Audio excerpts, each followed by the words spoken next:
I spoke last night about strength and weakness and how in this country, even when it comes to the repercussions from the horrific terrorist attack on the other side of the world in Israel, we have shown our weakness.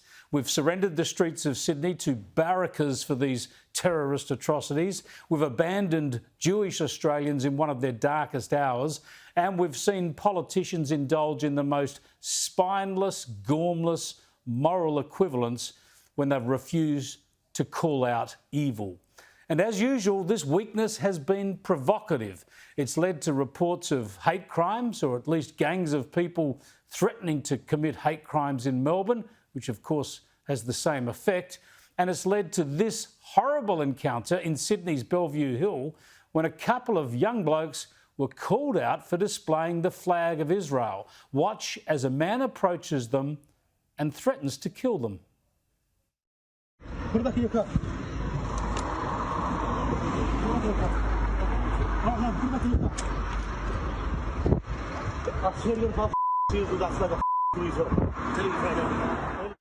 Just shocking anti-Semitic hate on our streets in 2023. Apparently the bloke issuing those threats is now assisting police with their inquiries. Good to hear. But also, before I get onto the fallout from the shocking protests in Sydney, celebrating the massacre of innocents in Israel and chanting death to Jews and F the Jews and even gas the Jews, I just want to go to last night's pro-Palestinian protest or pro-Hamas rally in Melbourne last night, which thankfully didn't go that far. But let's be clear, this was a protest triggered by the horrific terrorist attack that's killed more than 1,000 people in Israel, including at least one Australian now. The overwhelming majority of the victims, innocent civilians, an attack replete with depraved acts and cruelty, and which included the kidnapping of at least 150 hostages back to Gaza. Now, there's no excuse to go onto the streets and celebrate this despicable act. So let's not be too relieved about that Melbourne rally.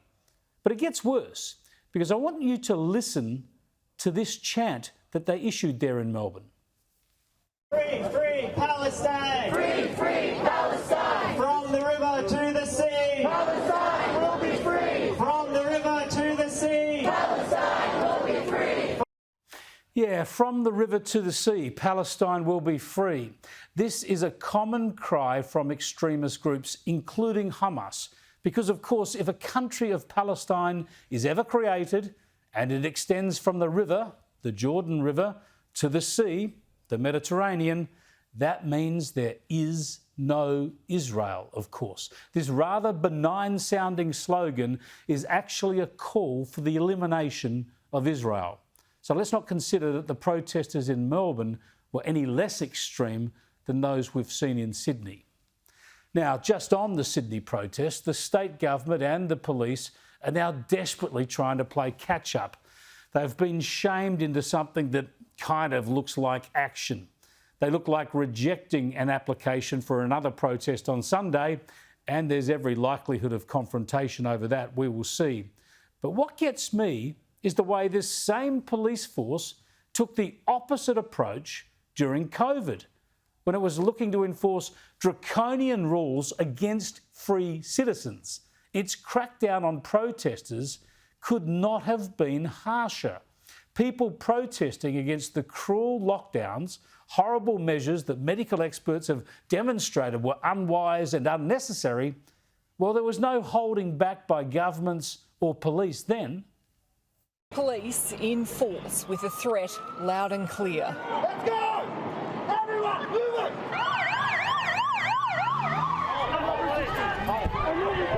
Break the lockdown, face the lockup. Why are you arresting me? There were a string of arrests.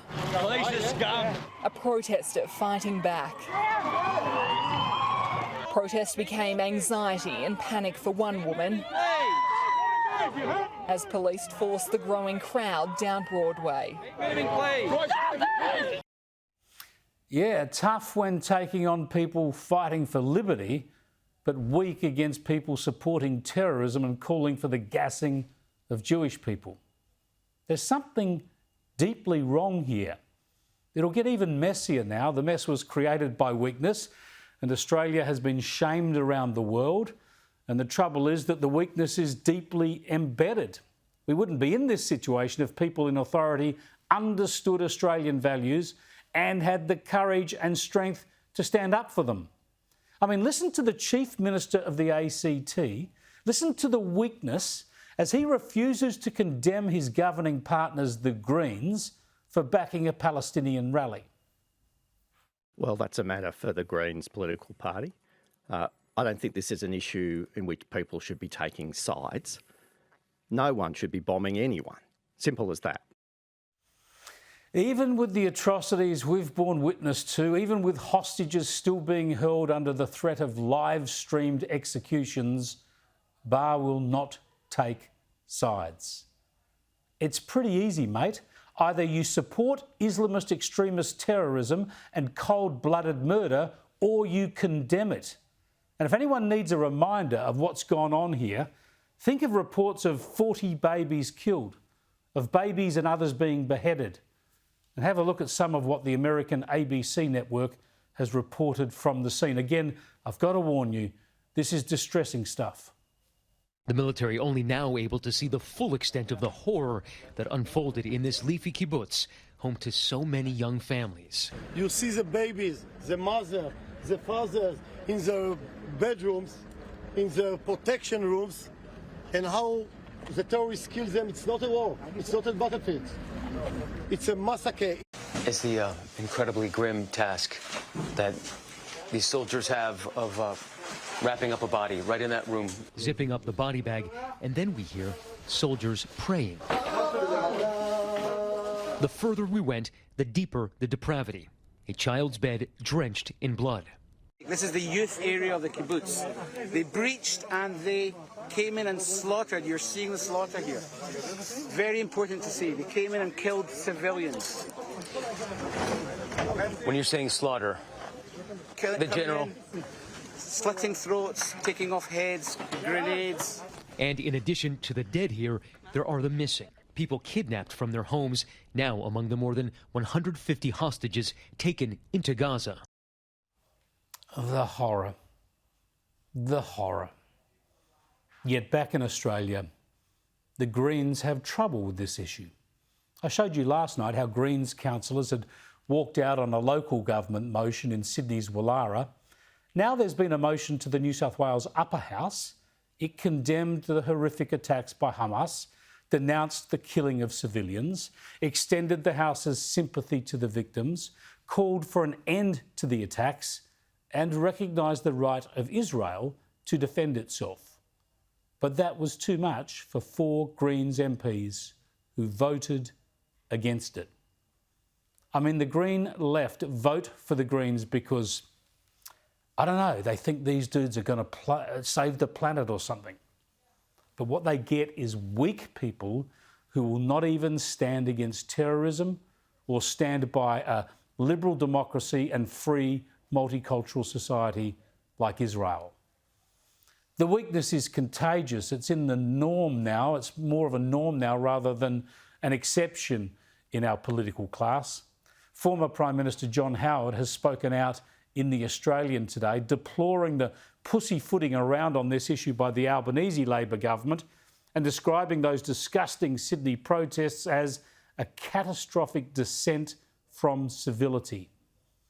Howard is right, as usual. We need more strength and less weakness. And late today, Anthony Albanese, attending a memorial service at a Melbourne synagogue, hardened his language.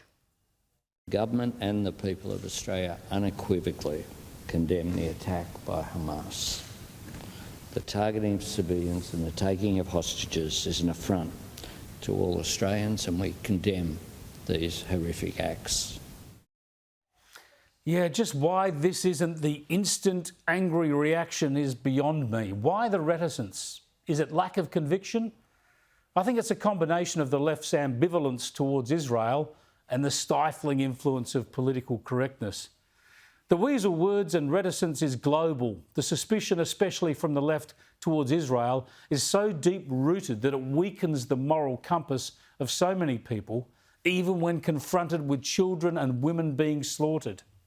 Just have a listen to how US Democrat Senator Ed Markey addresses a pro-Israel gathering and just can't help himself from calling for Israel to pull back on its response, even as bodies are being recovered and hostages are still under threat of execution. There must be a de-escalation of the current violence. The United States should...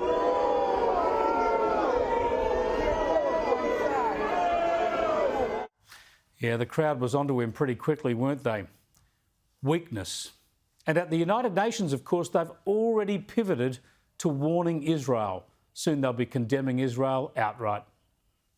Decision to launch a siege on Gaza and deprive civilians of essential resources for survival, which is prohibited under international humanitarian law. Destruction of infrastructure and streets in Gaza has hindered the movement of civil defensive medical teams trying to reach victims. Position of sieges that endanger the lives of civilians by depriving them of goods essential for their survival is prohibited under international humanitarian law. Israel is trying to eliminate a terrorist organisation. It is trying to free hostages. It is trying to prevent its citizens, its innocent people, being slaughtered by terrorists again. None of these deserve rebuke from the UN. They should be encouraged.